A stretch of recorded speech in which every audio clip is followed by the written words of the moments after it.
ഈ ഒരു സായാഹ്നത്തിൽ വളരെ താല്പര്യത്തോടെ ശ്രദ്ധയോടെ ഞങ്ങളെ കേട്ടുകൊണ്ടിരിക്കുന്ന എല്ലാവർക്കും യേശുനാമത്തിൽ അഭിവാദനങ്ങളും നന്ദിയും അർപ്പിക്കുകയാണ്. സ്നേഹമുള്ളവരെ, ഈ അങ്ങാടിയിൽ ഇതിനു മുൻപ് വളരെ ഏറെ പ്രഭാഷണങ്ങളും പ്രസംഗങ്ങളും രാഷ്ട്രീയ പ്രസംഗങ്ങളും സാമൂഹികമായ പ്രസംഗങ്ങളെല്ലാം നിങ്ങൾ കേൾക്കുവാൻ ഇട വന്നിട്ടുണ്ട്. എന്നാൽ ഈ സായാഹ്നം അതിൽ നിന്നെല്ലാം വ്യത്യസ്തമാകുന്നത് ഇന്നും ജീവിക്കുന്ന യേശുവിനെ പരിചയപ്പെടുന്ന, യേശുവിൻ്റെ സ്നേഹ സുവിശേഷത്തെക്കുറിച്ച് ചിന്തിക്കുന്ന, ധ്യാനിക്കുന്ന ഒരു സമയമാണ്. എവിടെയെല്ലാം യേശുവിനെ കുറിച്ചും യേശുവിന്റെ സുവിശേഷം, യേശുവിനോട് വെളിപ്പെട്ട സുവിശേഷം പങ്കുവയ്ക്കപ്പെടുന്നുണ്ടോ അവിടെ കർത്താവിന്റെ വലിയ ഇടപെടലുകളും അത്ഭുതങ്ങളും രോഗശാന്തികളും മനഃശാന്തികളും സംഭവിക്കലുണ്ട്. അതുകൊണ്ട് തന്നെ ഈ സായാഹ്നം വളരെയേറെ അനുഗ്രഹിക്കപ്പെട്ട സായാഹ്നമാണ്. ഒരുപക്ഷെ ആരെങ്കിലുമൊക്കെ ആദ്യമായിട്ടായിരിക്കാം യേശു എന്ന വാക്കും യേശുവിനെ കുറിച്ചുള്ള കാര്യങ്ങളും കേൾക്കുന്നത്.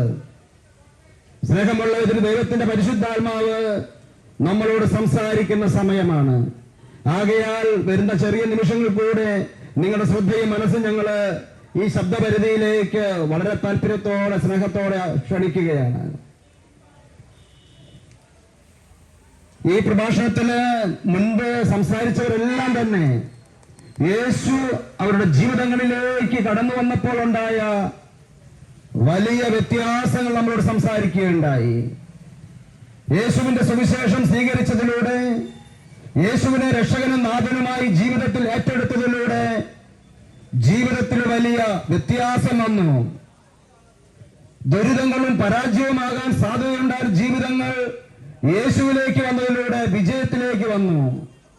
നിരാശപ്പെട്ട് ആത്മഹത്യയെക്കുറിച്ച് പോലും ചിന്തിച്ച വ്യക്തികൾ യേശുവിന്റെ വചനവും സുവിശേഷവും സ്വീകരിച്ചപ്പോൾ വലിയ ആത്മീയമായ സന്തോഷവും സമാധാനവും കടന്നു വന്നു. അതുകൊണ്ട് തന്നെ ഈ സായാഹ്നം വളരെ പ്രധാനപ്പെട്ടതാണ്. യേശുവിന്റെ ഈ സുവിശേഷവും വചനവും താല്പര്യത്തോടെ കേൾക്കുവാൻ മനസ്സൊരുക്കുക. കഴിഞ്ഞ 2024 വർഷങ്ങളായി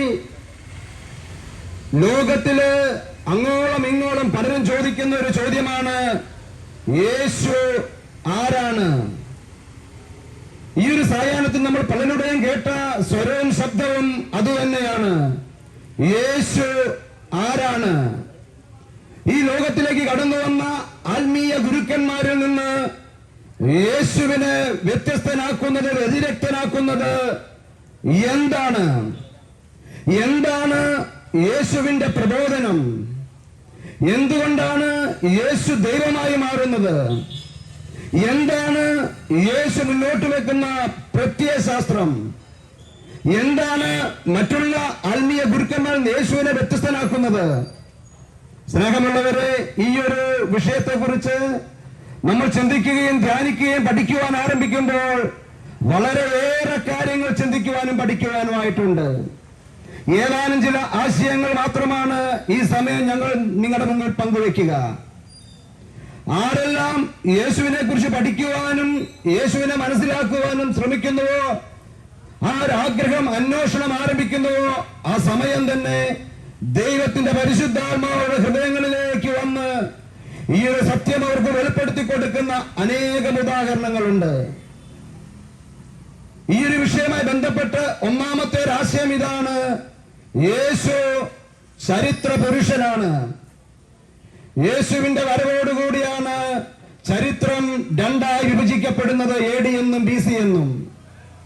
എന്നാൽ യേശുവിന്റെ ഏറ്റവും വലിയ മറ്റൊരു പ്രത്യേകത, യേശു ചരിത്രാതീത പുരുഷനാണ്.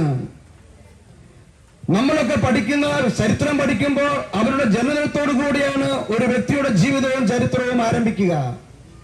എന്നാൽ യേശുവിന്റെ പ്രത്യേകത, യേശു ജനിക്കുന്നതിന് നൂറ്റാണ്ടുകൾക്ക് മുമ്പ് തന്നെ യേശുവിനെ കുറിച്ച് പ്രവാചകന്മാരിലൂടെ ദൈവത്തിന്റെ ആത്മാവ് സംസാരിച്ചിരുന്നു.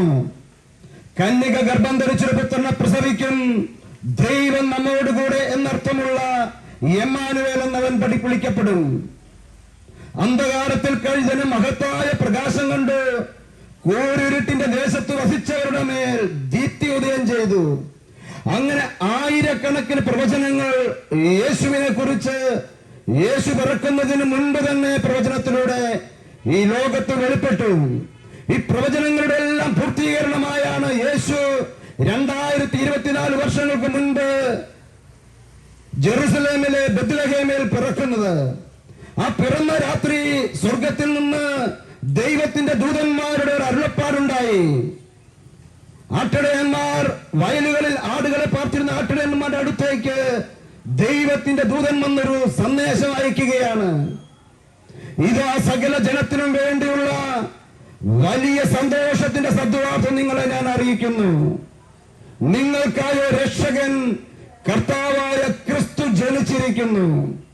ആ വചനമൊന്ന് ശ്രദ്ധയോടെ കേൾക്കണമേ. നിങ്ങൾക്കായി ഒരു രക്ഷകൻ. യേശുവിന് സ്വർഗം വെളിപ്പെടുത്തിയ പേര് രക്ഷകൻ എന്നാണ്.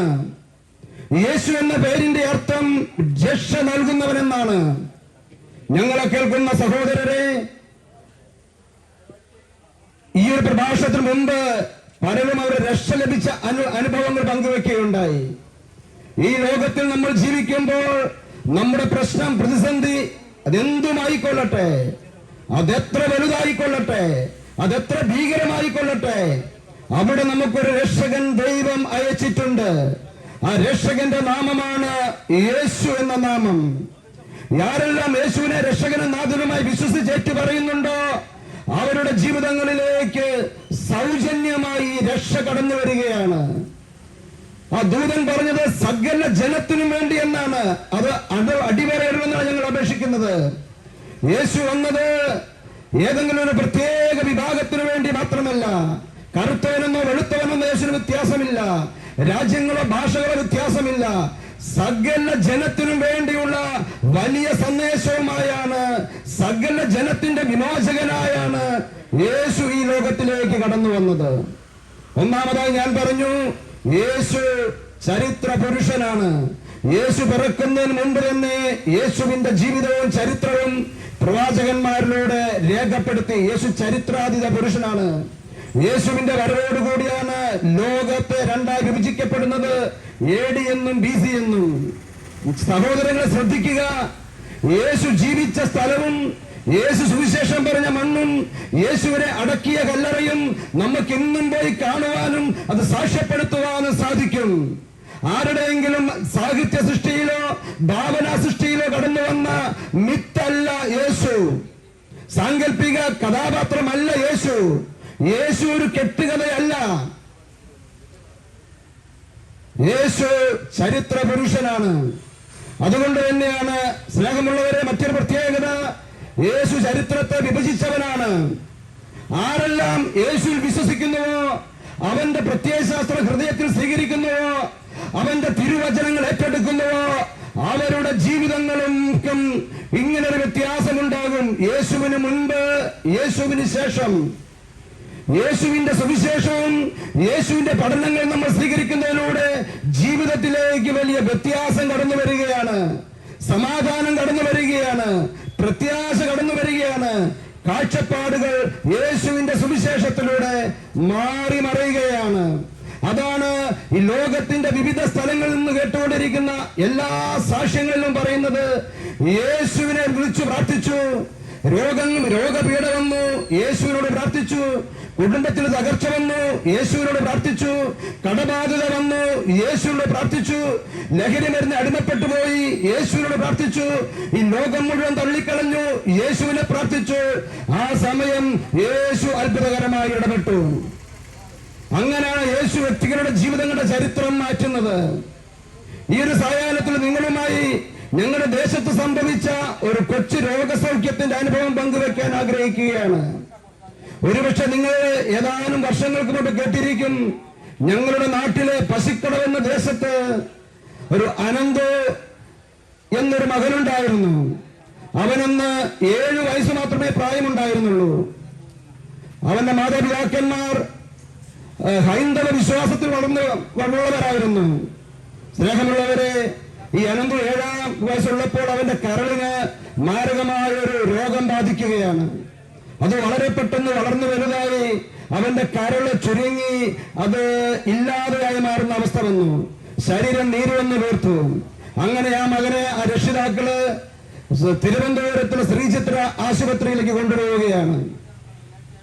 അവിടെ പരിശോധിച്ചപ്പോൾ ഡോക്ടർമാർ പറഞ്ഞു, ഇനി രക്ഷയില്ല, ഈ കുഞ്ഞേതാനും ദിവസങ്ങൾക്കുള്ളിൽ മരണപ്പെടാനുള്ള സാധ്യതയുണ്ട്, വൈദ്യശാസ്ത്രത്തിന് ഒന്നും ചെയ്യാനില്ല.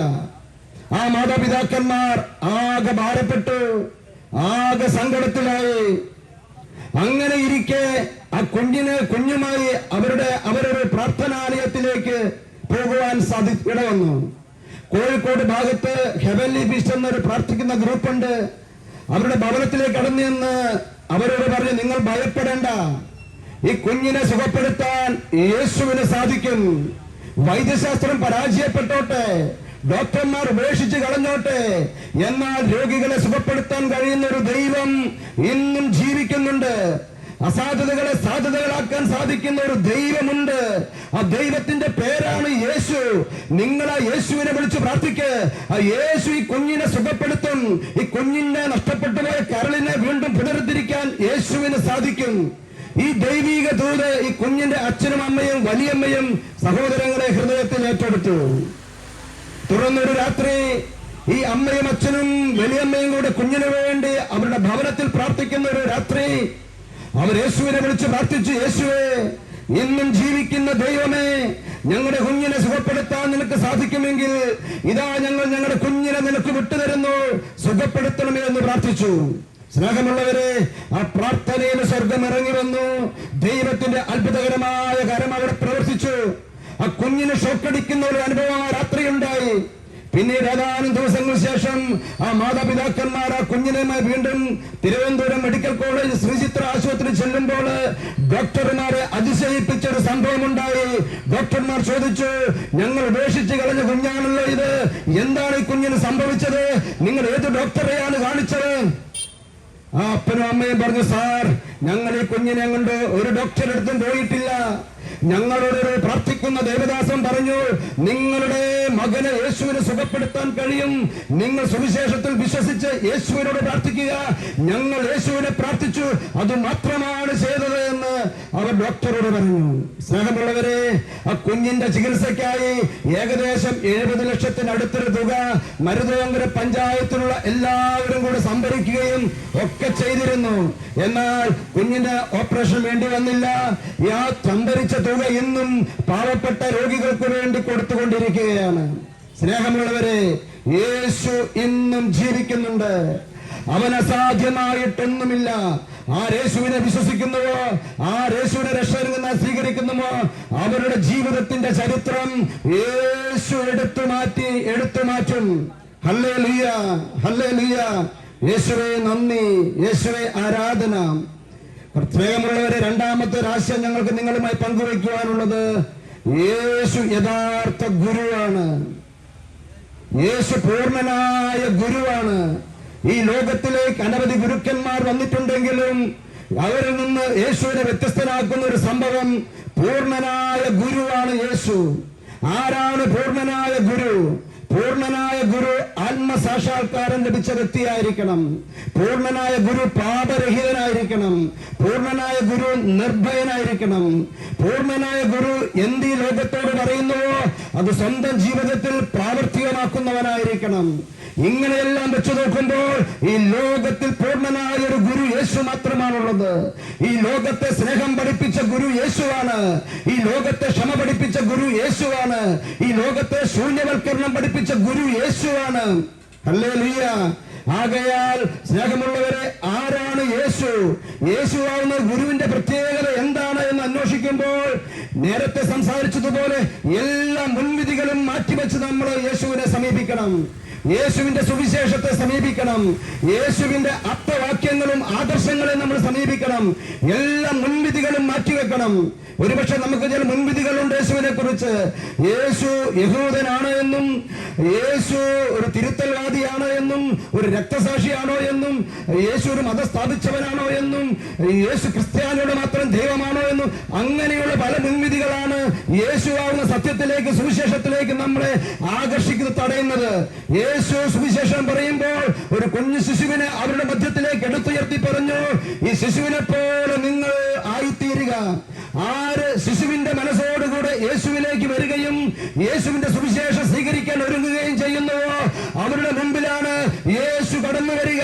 ഞങ്ങൾ നിങ്ങളോട് അഭ്യർത്ഥിക്കുകയാണ്, നിങ്ങൾക്ക് വേണ്ടി പ്രാർത്ഥിക്കുകയാണ്.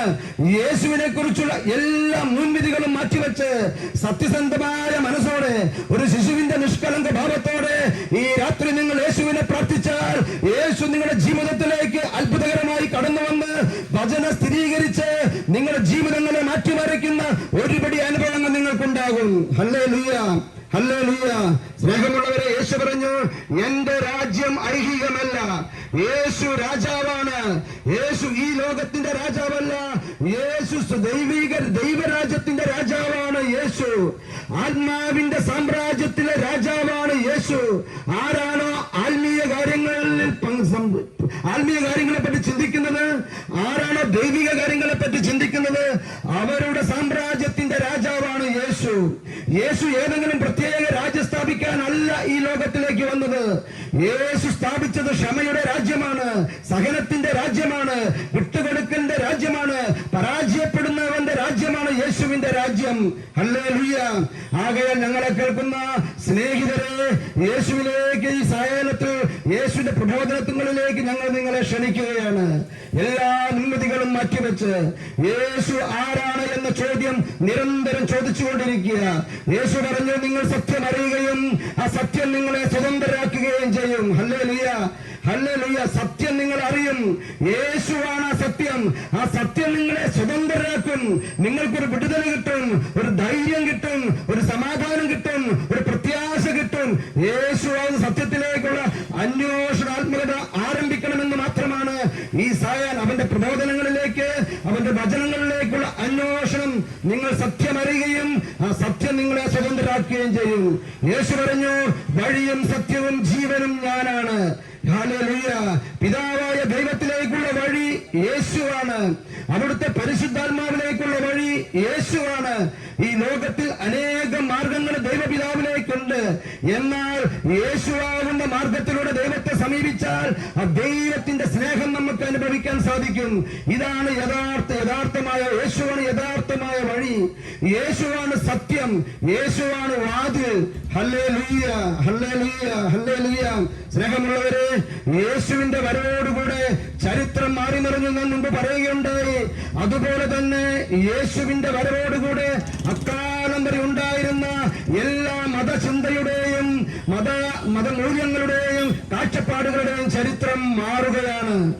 യേശു ബെത്ലഹേമിൽ കൽത്തൊഴുത്തിൽ പിറന്നതോടുകൂടെ അതിനു മുമ്പ് വലിയ ആർഭാടങ്ങളിലൊക്കെ ജനിച്ച് ആർഭാടങ്ങളിലും പട്ടും വളയും സിംഹാസനങ്ങളിലും കഴിയുന്ന ദൈവങ്ങളെ കുറിച്ചുള്ള കാഴ്ചപ്പാട് യേശു കാലിത്തൊഴുത്തിൽ പിറന്നതോടുകൂടെ മാറുകയാണ്. ലോക ജനതയുടെ മതചിന്തയുടെ കാഴ്ചപ്പാട് യേശുവിന്റെ വരവോടുകൂടെ മാറുകയാണ്. യേശുവിനോട് ശൂന്യവൽക്കരിക്കപ്പെടാത്ത ദൈവങ്ങൾക്ക് ചോദ്യമുനയിലേക്ക് വരികയാണ്. Hallelujah, hallelujah. യേശുവിന്റെ കുരിശ് കാൽവരിൽ ഉയർത്തപ്പെട്ടു മുതൽ അന്നോളം ദൈവങ്ങൾക്ക് ബലിയർപ്പിക്കുന്ന ഒരു പതിവാണ് ലോകത്തിലുണ്ടായിരുന്നത്, ലോക മതചിന്തയിൽ ഉണ്ടായിരുന്നത്. എന്നാൽ യേശു കുരിശിൽ തന്റെ ജീവൻ ബലിയർപ്പിച്ചതിലൂടെ സ്വന്തം ജനത്തിനു വേണ്ടി ബലിയർപ്പിക്കപ്പെടാത്ത, ബലി കൊടുക്കാത്ത ദൈവങ്ങൾ ചോദ്യമുനയിലായി. ഹല്ലേലൂയ. യേശു ശിഷ്യന്മാരുടെ പാദങ്ങൾ കഴുകിയതിലൂടെ, ശിഷ്യന്മാരുടെ പാദങ്ങൾ കഴുകുന്നതുവരെ താഴാത്ത, ശൂന്യവൽക്കരിക്കാത്ത ദൈവിക ചിന്തകളുടെ ചരിത്രം യേശുവിലൂടെ മാറ്റപ്പെട്ടു. യേശു പാപികളെയും ദരിദ്രരെയും നെഞ്ചോട് ചേർത്തതോടുകൂടെ അന്നോളം പാപം ചെയ്യാത്തവന് മാത്രമാണ് സ്വർഗം, പാപം ചെയ്യാത്തവന് മാത്രമാണ് നീതി, അവന് മാത്രമാണ് ദൈവസ്നേഹമുള്ളൂ എന്നുള്ള കാഴ്ചപ്പാട് യേശുവിന്റെ വരവോടുകൂടെ മാറ്റിമറിക്കപ്പെട്ടു. ഈ ലോക മതചിന്തയുടെ കാഴ്ചപ്പാടുകൾ, ദർശനങ്ങൾ യേശുവിന്റെ ജീവിതത്തിലൂടെയാണ് മാറ്റിമറിഞ്ഞത്. ഹല്ലേലൂയ. ആകയാൽ ഞങ്ങളെ കേൾക്കുന്ന സഹോദരരെ, അതുപോലെ തന്നെയാണ് യേശുവിന്റെ വരവോടുകൂടിയാണ് ഈ ലോകത്തിൽ ക്ഷമയുടെ ഇവിടെ പാഠം വെളിപ്പെട്ട് കിട്ടിയത്. യേശുവിന് മുമ്പ് എല്ലാ ആത്മീയ ആചാര്യന്മാരും ശത്രുക്കളെ നിഗ്രഹിക്കാനും ശത്രുവിനെ ഇല്ലാതാക്കാനും പറഞ്ഞപ്പോൾ യേശു ഒരു പുതിയൊരു തത്വം ഈ ലോകത്തിൽ അവതരിപ്പിച്ചു. നിന്നെ ദ്രോഹിക്കുന്നവന് വേണ്ടി നിന്നെ ദ്രോഹിക്കുന്നവന് ക്ഷമിക്കുക, ക്ഷമിച്ചവന് വേണ്ടി പ്രാർത്ഥിക്കുക. ഈ ലോകത്ത് ഒരാത്മീയ ആചാര്യനും പറയാത്ത ഒരാത്മീയ ദൈവിക ദൂത് യേശുവിന്റെ അധരങ്ങളിലൂടെ ഈ ലോകത്തിലേക്ക് വെളിപ്പെട്ട് കിട്ടി. ശത്രുവിനെ സ്നേഹിക്കാൻ, ഇതര മതങ്ങളെ വെറുക്കാൻ ഈ ലോകത്തിൽ പലരും പഠിപ്പിക്കുമ്പോൾ യേശു പറഞ്ഞു, അങ്ങനെ വെറുക്കുകയല്ല വേണ്ടേ, അവരെ നെഞ്ചോട് ചേർക്കണം, അവരെ സ്നേഹിക്കണം, അവർക്ക് വേണ്ടി പ്രാർത്ഥിക്കണം. ഇതാണ് ലോകത്തെ ക്ഷമ പഠിപ്പിച്ച ഗുരു യേശുവാണ്. ഹല്ലേലൂയ. യേശുവേ നന്ദി, യേശുവേ ആരാധന. Hallelujah, hallelujah, hallelujah.